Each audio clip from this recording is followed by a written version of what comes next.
Tapos pinabuksan ko na. Inahamag pala. Binaba na yung carb. Lahat. I-adjust na lang ho natin sir yung floater na. Ayan o. Ang dumi pala.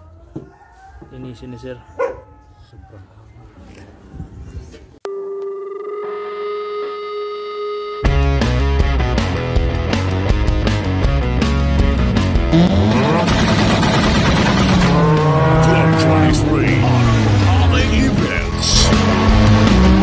Adjust ni Sir Jose yung floater. ito na-adjust ko na, binaba ko na.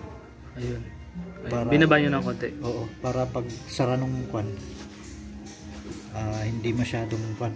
Yung gasolina. Oo, hindi masyadong madami. Hindi, para hindi nalulunod. Oo. Bali, apat na silang in-adjust ko. Okay. Hindi naman kayo mabibitin? Hindi naman. Kung malakas yung bigay ng gas, okay lang. Ito bago pa to spark plug eh. Nalinis na din yan. Nalinis na rin. Okay. Yung araw, ipatuyo natin sa araw. Ito sir yung carb cleaner na binili natin. 230, isang ganito. Yan, ubos na. Ito tayo mga paps. Habang pinapa-condition natin kay Sir Jose yung ating CBR. Almost 6 months kasing hindi napaandar. Siguro sa 6 months na yon, 2-3 beses lang napaandar to. Kaya yan, nagtinga-tinga na naman yung karburador. So nilinis niya. Ayun, okay, nalobat na rin yung battery. Bago rin yung battery niyan eh. So ngayon, may kaswap kasi tayo dito na NK400. Maiba naman, para i-try lang natin kung okay ba. Tingnan natin kung aandar to.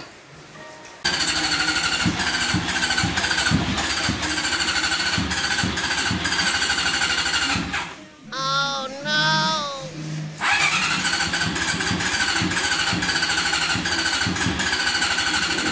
Andar na.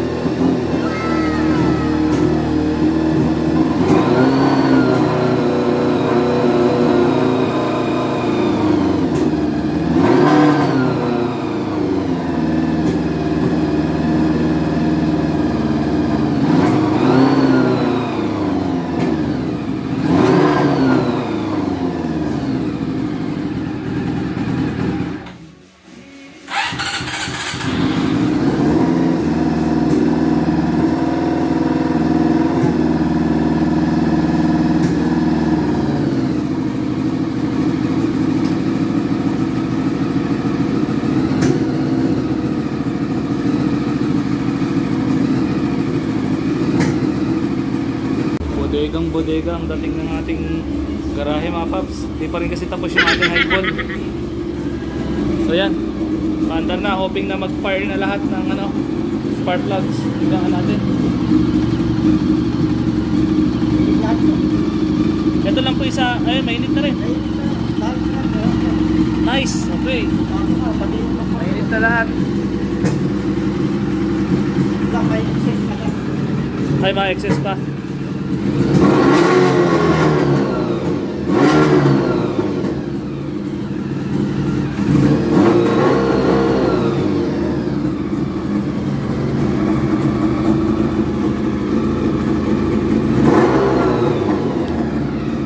Okay, so pundido itong isang signal light natin. So palitan natin ng dati or itong classic. Di ba mas okay? Tingnan natin.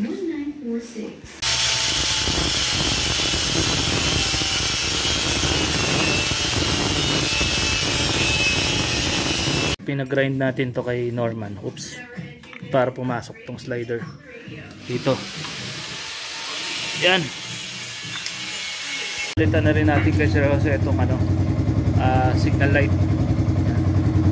Para classic talaga. Alright.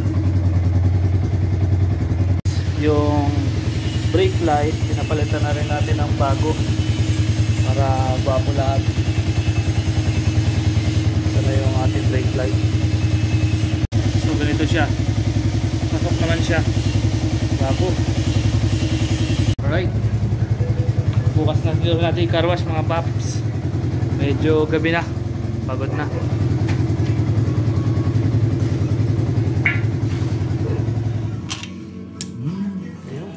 Ito, itago mo ito sa original. Oo. Ay, ito bang ginamit mo rin? Yan din po.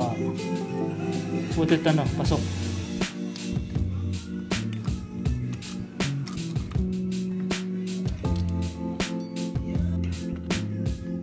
Ay. Okay. Okay. So nakabit na yung slider paps. Yun. Tapos napalitan na rin natin yung brake light. Bago rin to. License plate light. Ayun. Sa likod. Okay na siya. Kabit din tayo nito bago. Ano ba? Ngayon naman pinapapalitan natin yung brake switch. Sa likod. Para lahat gana. Ayun po. Ay. Para lahat gana ng preno, harap likod. Magbe-brake light siya. Okay.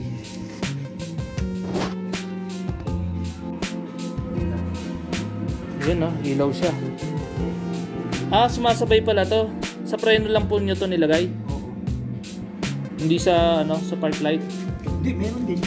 Sige nga po, park light. Meron din. Yan. Sige nga po, preno nyo. Okay, nice. Ayos. Good. Galing yan. Galing. Preno. Yun no. Wah! Ayos. Okay, nice. Kaso nag-stuck. Ay, sige po. Okay. Si vacuum. Yan o. Okay. Pag gagawin mo siyang sports bike, lalaki pa siya tignan. Kasi hindi ganun pa din. Oo. Ito pag-go Yan, video na pa yan.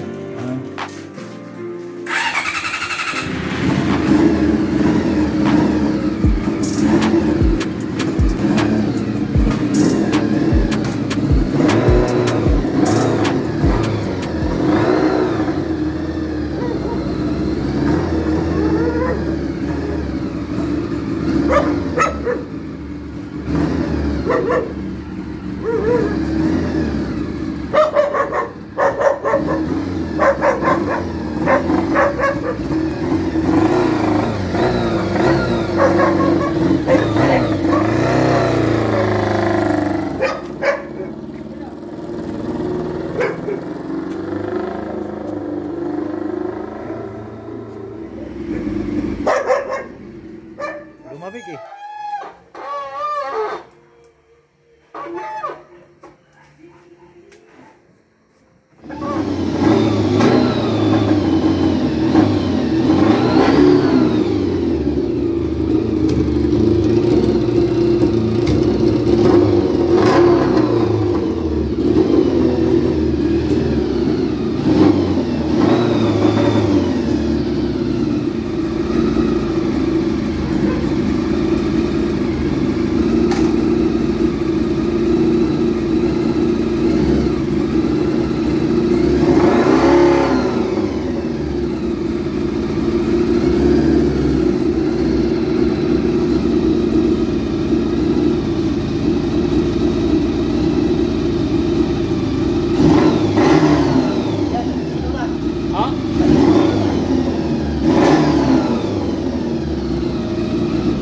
Naging pino na. Pino na po. Oo.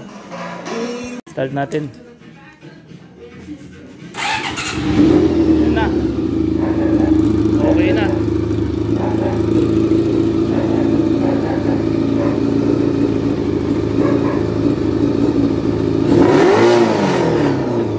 Malakas.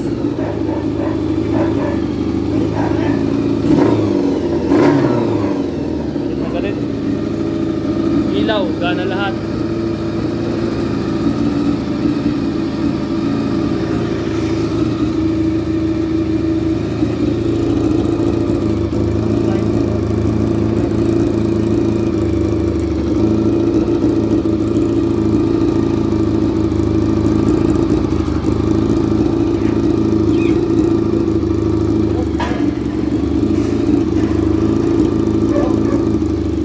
Na naman tayo ng gabi. linisin ko lang. Tapos ready na siguro. Pinag-iisipan ko kung isa-swap ko ba sa NK400 ngayong after 6 months na hindi tumakbo, na tune up na, all goods na siya. Parang na-inlove ako. Sana So, tingnan natin kung anong magiging decision. Depende sa magiging offer ni Sir na naka NK400. Start nga natin. Tingnan natin.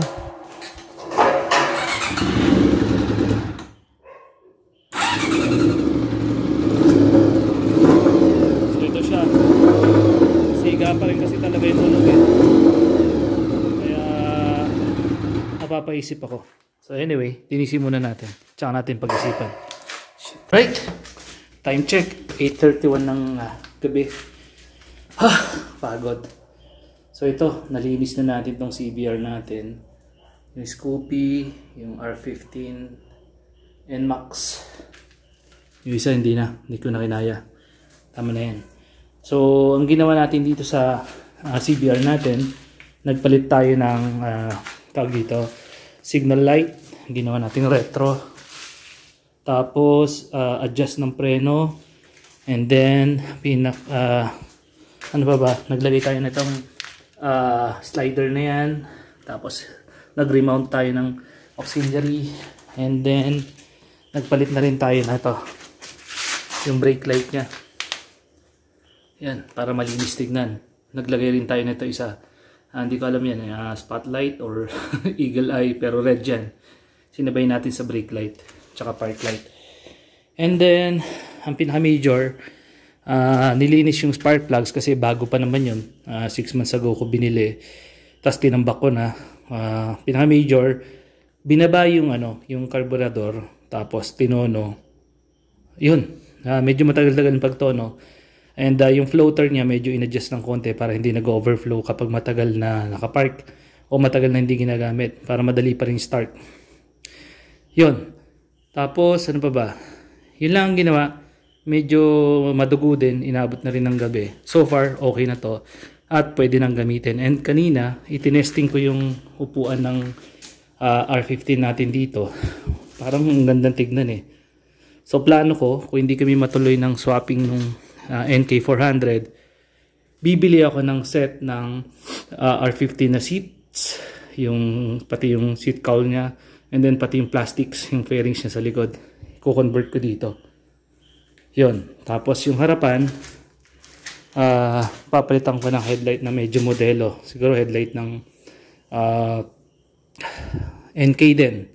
Tapos palit ng signal light ulit para magmukhang siya, tawag dito, modelo. Naked na Ducati or something, mga ganun. Kanina nung na-start to, parang nagbago isip ko kasi ang ganda talaga ng tunog. Sarap sa tenga. Iba pa rin ang inline 4, kaya napapaisip ako. Kaya yung sa kaswap ko na NK400, kung matuloy man ang swapping namin or hindi, para sa akin parang okay lang. Kasi may panibago akong plano na gagawin dito. Yun. So, medyo nakakapagod. Kain muna tayo mga paps. So yun, kung nagustuhan nyo itong video natin, syempre dating gawin, like, comment, share, subscribe, and Papi Power. Bruno, tayo na. Up. Ito yung CBR boss, nilinis ko na. Good evening. Kakatapos ko lang. Kaya malinis na ho yan. Naka-tune up na rin. Nilinis ko rin kasi yung bike, motor na anak ko. Nilinis ko tong R15 ko, saka yung NMAX. Nilinis ko na lahat yan. Natagalan ako mag-update. Ayan, good evening.